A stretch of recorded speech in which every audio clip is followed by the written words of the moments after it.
बोलिए गोविंद भगवान की, बोले ठाकुर जी महाराज की। हे राजन परीक्षित, एक आत्मदेव नाम के ब्राह्मण थे और उनकी पत्नी का नाम था धुंधली, लेकिन उनके घर पर किसी संतान ने जन्म नहीं लिया। बेटा सोनू कैसे गुरुदेव, अरे सोनो भूपद ध्यान और विधियगत का उन्हें नाय जानी।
और एक बात याद रखना परीक्षित महाराज,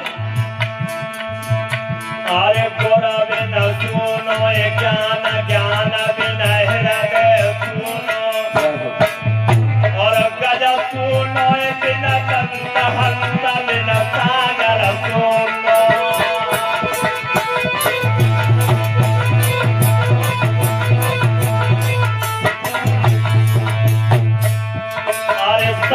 विनायक कुटियाए सुनी और साधु बिना भजन में सुनो, और कुल सुनो बिन कोट पात बिन परवर सुनो।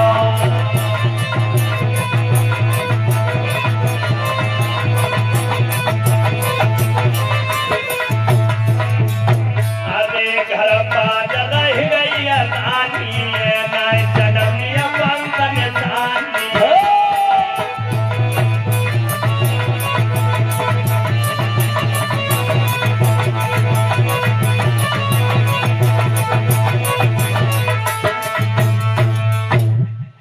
महाराज परीक्षित और ब्राह्मण देव के घर में किसी संतान ने जन्म नहीं लिया।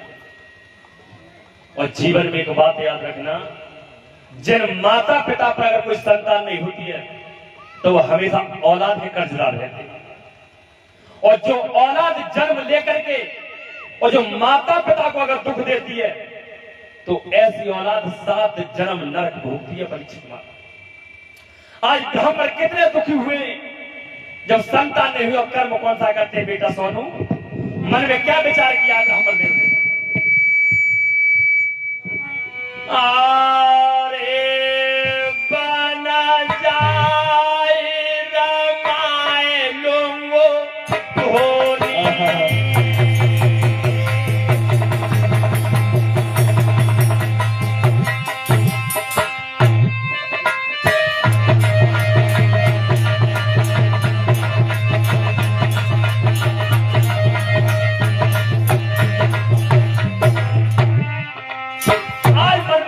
विचार कर रहे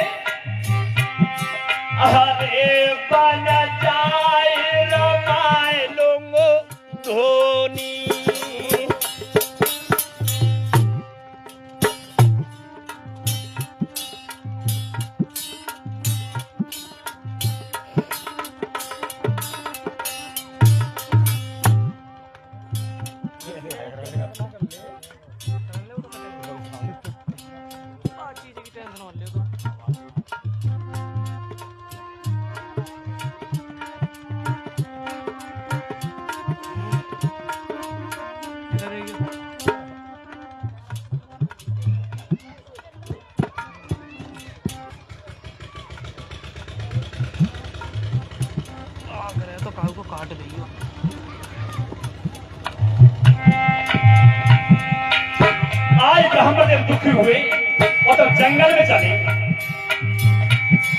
अरे बन जाए रमाए लूंगो धोनी और बिना बेटा के मेरी चौखटी सोनी।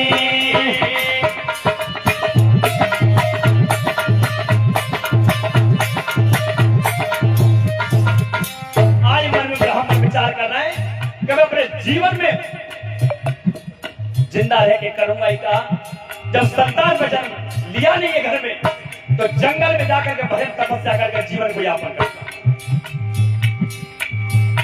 अरे बिना बेटा के मेरी चौखटी सोनी अरे मेरी रही रही राजन भी होनी।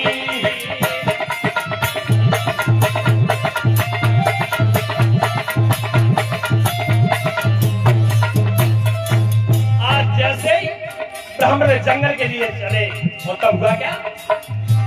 अरे सोच समझ की आज ब्राह्मण ने और नाय पल भर किया देर लगाई और नेक न देर करिए ब्राह्मण की और आगे की राह लगाई।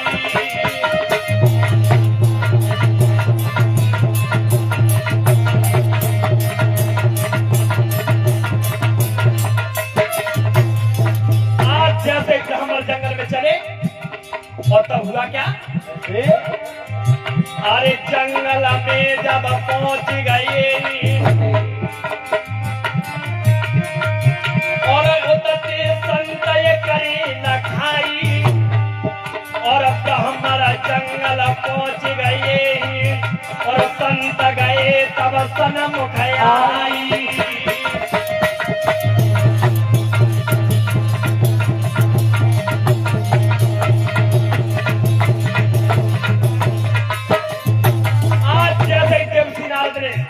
और ब्राह्मण को देखा और तब कहा अरे ब्राह्मण देव जंगल में करने क्या है।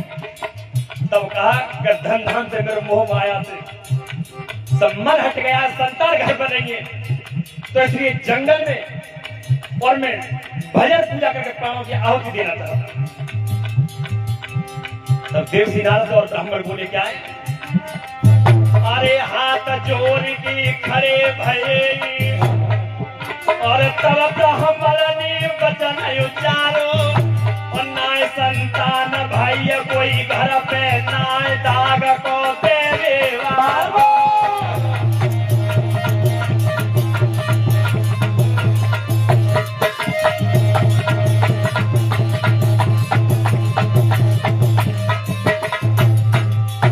आज तब कहा कि मेरे जीने की इच्छा नहीं है तो संतान ने घर में जन्म लिया नहीं है और मरने के बाद दाका देने वाला मेरा कोई है नहीं।